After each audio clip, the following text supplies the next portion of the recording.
Joseph Badami, vous êtes trésorier d'un tout nouveau club d'entreprise qui s'est créé, qui a été présenté d'ailleurs à la presse ce matin, un club d'entreprise qui rassemble des communes, des entreprises situées sur des communes de la province de Namur, le sud de la province de Namur et le nord de la province de Luxembourg. Alors pourquoi avoir créé ce club d'entreprise entre les entreprises de ces 10 communes?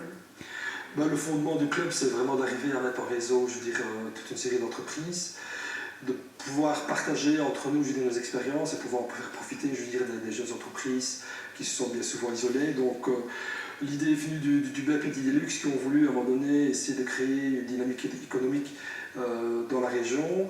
Mais le fort de notre région, c'est la ruralité, et le BEP Deluxe a souvent l'occasion de créer des clubs dans des zonings. Chez nous, c'est quasi impossible. Donc voilà l'idée du BEP Deluxe de créer un club multi-commune. Et on a créé notre club il y a maintenant quelques mois. On est 14 membres fondateurs et maintenant on essaie de se faire connaître pour essayer de rassembler un maximum d'entreprises et d'entrepreneurs au sein du groupe.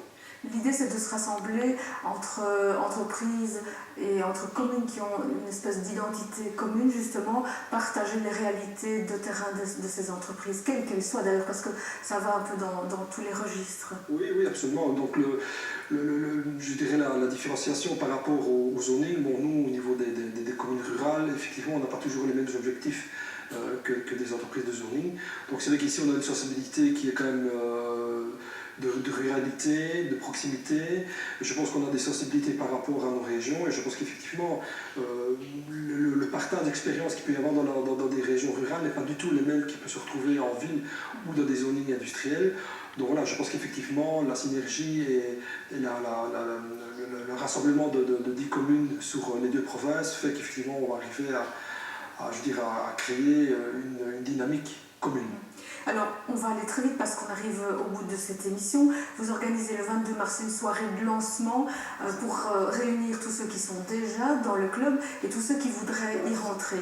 Donc ici, l'idée a été effectivement de créer une soirée de lancement qui se fera le 22 mars à l'Eurospace Center de Transine.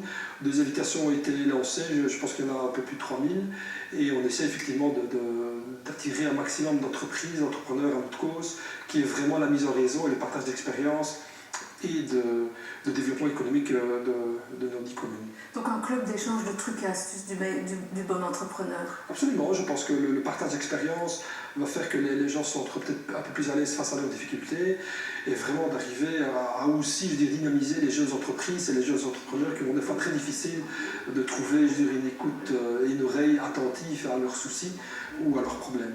Ben voilà, on termine cet entretien en voyant justement les images de la conférence de presse de ce matin.